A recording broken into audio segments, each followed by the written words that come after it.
गुरु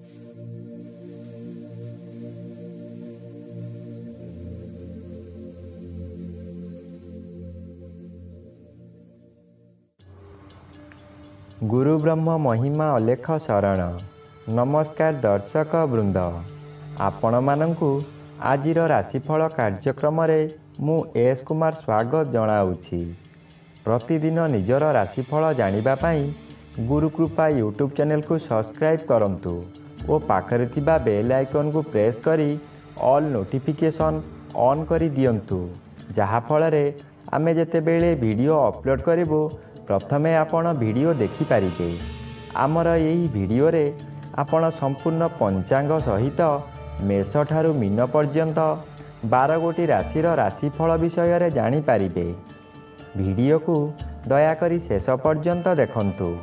वीडियोटी भल लागिथिले वीडियो को लाइक करंतु एवं आपणक प्रियजन पाखु शेयर करी जणांतु। एबे आसंतु जानिबा आज दिनर संपूर्ण पंचांग विषय। आज 2025 मसीहा जुलाई मास 24 तारीख गुरुवार, दिल्ली स्वराब्द सन 1432 साल, स्वाधीन भारताब्द 78 वर्ष, महिमाद 198 वर्ष। उत्कल गजपति श्री श्री गजपति दिव्यसिंहदेव महाराजांकर 68 अंक। सौरस्व श्रावण मास 9 दिन। चांद्रमते अमावास्या तिथि रात्रि 12 घंटा 38 मिनिट पर्यंत। आजिर सूर्योदय विरजा क्षेत्र को 5 घंटा 21 मिनिट, कर्कट लग्न एकदंड 17 लिता गते उदय। आजिर सूर्यास्त विरजा क्षेत्र को 6 घंटा 21 मिनिट, मकर लग्न एकदंड 5 लिता गते अस्त। आज मिथुन चंद्र रात्रि 11 घंटा 7 मिनिट पर्यंत। एहा परे कर्कट चंद्र पुनर्वसु नक्षत्र अपराह्न 5 घंटा 4 मिनिट पर्यंत। आज जन्मित शिशुर मिथुन राशि शूद्रवर्ण देवगण, दिवा 11 घंटा 7 मिनिट गते कर्कट राशि विप्रवर्ण देवगण। आज मृत व्यक्तिर अपराह्न 5 घंटा 4 मिनिट मध्ये एक पाद पुष्कर दोष। निषिद्ध खाद्य आज आमिष भोजन निषेध अटे। आजिर अमृत जोग रात्रि 1 घंटा 9 मिनिट गते शेष रात्रि 3 घंटा 25 मिनिट मध्ये। आजिर महेंद्र जोग प्रातरु दिवा 6 घंटा 11 मिनिट मध्ये एवं दिवा 10 घंटा 35 मिनिट गते 1 घंटा 1 मिनिट मध्ये। आजिर काल बेला एवं 12 बेला अपराह्न 3 घंटा 24 मिनिट गते 6 घंटा 21 मिनिट मध्ये। आजिर काल रात्रि रात्रि 11 घंटा 9 मिनिट गते 1 घंटा 32 मिनिट मध्ये। आजिर राहु काल मध्याह्न 1 घंटा 30 मिनिट ठारू अपराह्न 3 घंटा मध्यरे। आज दिवा 11 घंटा 7 मिनिट मध्ये कन्या राशिर घात चंद्र। घात नक्षत्र नाही, घात तिथि नाही। तुला राशि और कुंभ राशिर घात 12। प्रिय बंधुगण, एबे आसंतु जानिबा मेष ठारू मीन पर्यंत 12 गोटी राशिर राशिफल विषय रे। राशि चक्रर प्रथम राशि मेष राशि। आज मेष राशि जन्मित व्यक्ति मानक सकाशे चतुर्थ रवि बाधा प्राप्त अछंती, अशुभ फल प्रदान करिबे नाही। मध्याह्न पर्यंत तृतीय स्थान रे चंद्र गोचर करुछंती, अति शुभ फल मिलिब। अचानक केउठारू धन प्राप्तिर संवाद मिलिब। मनरे साहस आसीजिब। जेउ कार्य करिबाकू चाहिबे तहिरे सफलता निश्चय मिलिब। कौनसी बंधु किंबा मातुल परिवाररु साहाय्य मिलिब। अचानक मातांक संपर्कीय माने आपणक मनोबल को वृद्धि करिबे। एबे आसंतु जानिबा राशि चक्रर द्वितीय राशि वृष राशि विषय रे। आज वृष राशि जन्मित व्यक्ति मानक सकाशे तृतीय स्थान रे रवि गोचर करुछंती, शुभ फल प्रदान करिबे। द्वितीय चंद्र बाधा प्राप्त अछंती, अशुभ फल मिलिब नाही।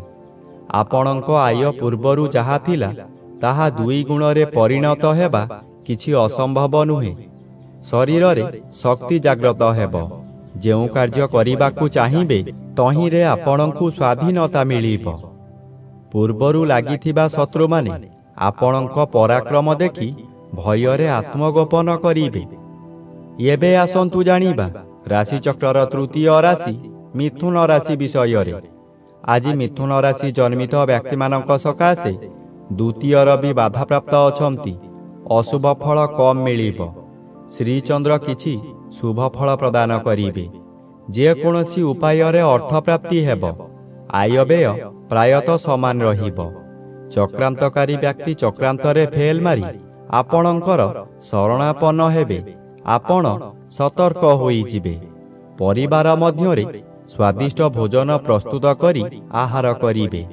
ଆଜି କିଛି ନୂତନ ବସ୍ତ୍ର ଅଳଙ୍କାର କିମ୍ବା ଗୃହ ଉପକରଣ ଖରିଦ କରିପାରନ୍ତି, କିନ୍ତୁ ଆଜି ପଶୁ କ୍ରୟ ବିକ୍ରୟ କରନ୍ତୁ ନାହିଁ। ଏବେ ଆସନ୍ତୁ ଜାଣିବା ରାଶିଚକ୍ରର ଚତୁର୍ଥ ରାଶି କର୍କଟ ରାଶି ବିଷୟରେ। ଆଜି କର୍କଟ ରାଶି ଜନ୍ମିତ ବ୍ୟକ୍ତିମାନଙ୍କ ସକାଶେ ଦ୍ୱାଦଶ ସ୍ଥାନରେ ଚନ୍ଦ୍ରଗୋଚର କରୁଥିବାରୁ ମନରେ ଦୁଶ୍ଚିନ୍ତା ବଢ଼ିଯିବ। ହଠାତ୍ ଏପରି ପରିସ୍ଥିତି ଆସିବ ଯେ ଆପଣ ବହୁ ଅର୍ଥ ବ୍ୟୟ କରିବାକୁ ବାଧ୍ୟ ହେବେ।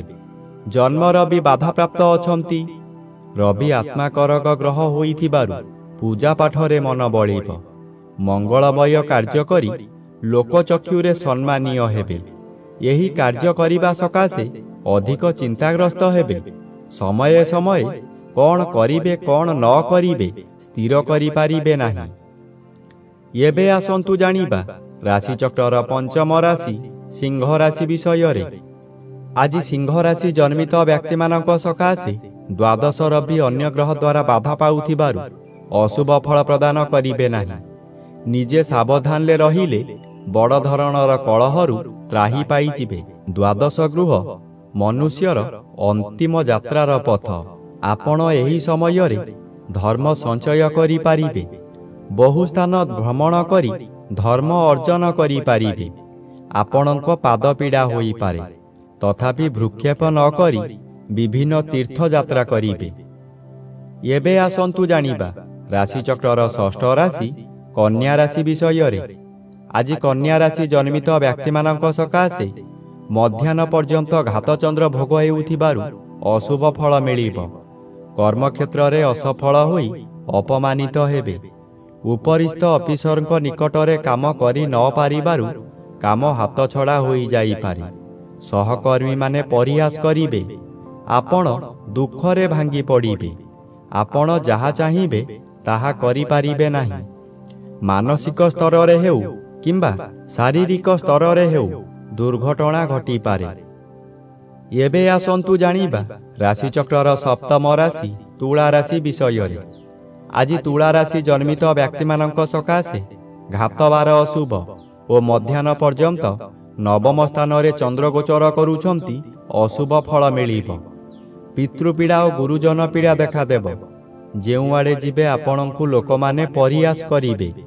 ଯେଉଁ ଲୋକ ଆପଣଙ୍କୁ ସମ୍ମାନ କରିଦେଉଥିଲେ ସେହି ଲୋକମାନେ ପରିହାସ କରିବେ। ଆପଣଙ୍କର ଦୋଷ ଦୁର୍ବଳତା ସବୁ ପଦାରେ ପଡ଼ିଯିବ। ଘୋର ଅପମାନରେ ଜର୍ଜରିତ ହୋଇ ମଥା ବିଚଳିତ ହୋଇଯିବ। ଏବେ ଆସନ୍ତୁ ଜାଣିବା ରାଶିଚକ୍ରର ଅଷ୍ଟମ ରାଶି ବିଛା ରାଶି ବିଷୟରେ। ଆଜି ବିଛା ରାଶି ଜନ୍ମିତ ବ୍ୟକ୍ତିମାନଙ୍କ ସକାଶେ ନବମ ସ୍ଥାନରେ ରବି ଗୋଚର କରୁଛନ୍ତି। ଅଶୁଭ ଫଳ ପ୍ରଦାନ କରିବେ। ଅଷ୍ଟମ ଚନ୍ଦ୍ର ବାଧାପ୍ରାପ୍ତ ଅଛନ୍ତି। ଅଶୁଭ ଫଳ କମ୍ ମିଳିବ। ହେବା କାମ ଆପଣଙ୍କର ହୋଇ ନ ପାରିବା କାରଣରୁ ମନରେ ବିତୃଷ୍ଣା ଭାବ ଆସିବ ଓ ମନରେ କ୍ରୋଧ ଭାବ ଜାଗ୍ରତ ହେବ, ଯାହାଦ୍ୱାରା ଆପଣ ଧର୍ମ ଅଧର୍ମ କିଛି ଜାଣିପାରିବେ ନାହିଁ। ହତାଶରେ ଆପଣ ଯାହା କରିବେ ତାହା ଭୁଲ ପ୍ରମାଣିତ ହେବ। ଶରୀର ଅସୁସ୍ଥ ହୋଇପଡ଼ିବ। ଏବେ ଆସନ୍ତୁ ଜାଣିବା ରାଶିଚକ୍ରର ନବମ ରାଶି ଧନୁ ରାଶି ବିଷୟରେ। ଆଜି ଧନୁ ରାଶି ଜନ୍ମିତ ବ୍ୟକ୍ତିମାନଙ୍କ ସକାଶେ ଅଷ୍ଟମ ରବି ବାଧାପ୍ରାପ୍ତ ଅଛନ୍ତି। ଅଶୁଭ ଫଳ କମ୍ ମିଳିବ। ରାସ୍ତା ଦୁର୍ଘଟଣାରୁ ଅଳ୍ପକେ ବର୍ତ୍ତିଯିବେ, କିନ୍ତୁ କିଛି ଆଘାତ ନିଶ୍ଚୟ ଲାଗିବ। ପେଟ ଗୋଳମାଳ ହୋଇ କଷ୍ଟ ପାଇଲେ ମଧ୍ୟ ଅନ୍ୟ ସକାଶେ ଚିନ୍ତା କରିବେ। ମଧ୍ୟାହ୍ନ ପର୍ଯ୍ୟନ୍ତ ସପ୍ତମ ସ୍ଥାନରେ ଚନ୍ଦ୍ରଗୋଚର କରୁଛନ୍ତି। କିଛି ଶୁଭ ଫଳ ମିଳିବ। ବିଦେଶରୁ ଧନାଗମର ସୁଯୋଗ ମିଳିବ। ପରିବାର ମଧ୍ୟରେ ପ୍ରତ୍ୟେକ ବ୍ୟକ୍ତିଙ୍କ ନିମନ୍ତେ ପ୍ରତ୍ୟେକ ବ୍ୟକ୍ତିଙ୍କର ଆନ୍ତରିକ ସହଯୋଗ ରହିବ। ଏବେ ଆସନ୍ତୁ ଜାଣିବା ରାଶିଚକ୍ରର ଦଶମ ରାଶି ମକର ରାଶି ବିଷୟରେ। ଆଜି ମକର ରାଶି ଜନ୍ମିତ ବ୍ୟକ୍ତିମାନଙ୍କ ସକାଶେ ସପ୍ତମ ରବି ଅନ୍ୟ ଗ୍ରହ ଦ୍ୱାରା ବାଧା ପାଉଥିବାରୁ ଅଶୁଭ ଫଳ ପ୍ରଦାନ କରିବେ ନାହିଁ। ଷଷ୍ଠ ସ୍ଥାନରେ ଚନ୍ଦ୍ରଗୋଚର କରୁଛନ୍ତି, ଶୁଭ ଫଳ ପ୍ରଦାନ କରିବେ। ଆପଣଙ୍କ ମନୋବଳ ବୃଦ୍ଧି ହେବ, ଯାହା ଚାହିଁବେ ତାହା କରିପାରିବେ। ଆପଣଙ୍କୁ ଦେଖିଲା ମାତ୍ରେ ଶତ୍ରୁମାନେ ମିତ୍ରତା କରି ବସିବେ। ଶରୀର ଏହି ସମୟରେ ସୁସ୍ଥ ରହିବ। ବିଦେଶ ଭ୍ରମଣ କରି କିଛି ଅର୍ଥ ସଂଗ୍ରହ କରିବେ ଓ ପରିବାର ସକାଶେ ଶାନ୍ତିର ବାତାବରଣ ଆଣିବେ। ଏବେ ଆସନ୍ତୁ ଜାଣିବା ରାଶିଚକ୍ରର ଏକାଦଶ ରାଶି କୁମ୍ଭ ରାଶି ବିଷୟରେ।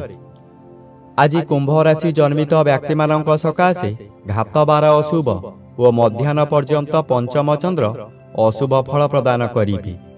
ଆଜି ନିଜର ଜ୍ଞାନ ବୁଦ୍ଧି ହଜାଇ ବସିବେ। କଳହ ସୃଷ୍ଟି ହୋଇପାରେ। କେଉଁଠାରୁ ଦୁଃଖଦ ଖବର ପାଇ ମନରେ ଶୋକଜାତ ହେବ। ବିଭିନ୍ନ ଦିଗରୁ ଅଶୁଭ ଫଳମାନ ମିଳିବ। ମନରେ ଓ ପରିବାର ମଧ୍ୟରେ ଅଶାନ୍ତି ଲାଗି ରହିବ। ହଠାତ୍ ସନ୍ତାନ ପୀଡ଼ା ଦେଖା ଦେଇପାରେ, ଯାହାଦ୍ୱାରା ଆପଣ ବାଧ୍ୟ ହୋଇ ଅର୍ଥ ଖର୍ଚ୍ଚ କରିବେ। ଏବେ ଆସନ୍ତୁ ଜାଣିବା ରାଶିଚକ୍ରର ଦ୍ୱାଦଶ ବା ଶେଷ ରାଶି ମୀନ ରାଶି ବିଷୟରେ। ଆଜି ମୀନ ରାଶି ଜନ୍ମିତ ବ୍ୟକ୍ତିମାନଙ୍କ ସକାଶେ ମଧ୍ୟାହ୍ନ ପର୍ଯ୍ୟନ୍ତ ଚତୁର୍ଥ ସ୍ଥାନରେ ଚନ୍ଦ୍ରଗୋଚର କରୁଥିବାରୁ ଆପଣଙ୍କ ଦିନଟି ଅଶୁଭରେ କଟିବ। ହଠାତ୍ କେଉଁ ସ୍ଥାନକୁ ଯାତ୍ରା କରିପାରନ୍ତି। ବହୁ ଅର୍ଥ ହାନି ହେବାର ସମ୍ଭାବନା ଅଛି। ଯେଉଁ କାର୍ଯ୍ୟ କରିବାକୁ ଚାହିଁବେ ତହିଁରେ ଭୟଜାତ ହେବ। ମାନସିକ ଅଶାନ୍ତି ଭୋଗିବେ। ଶରୀର ଅସୁସ୍ଥ ରହିବ। ମାନସିକ ଚିନ୍ତାରେ ଆପଣଙ୍କୁ ଜ୍ୱର ହୋଇପାରେ। ଛାତି ଯନ୍ତ୍ରଣା ମଧ୍ୟ ହୋଇପାରେ।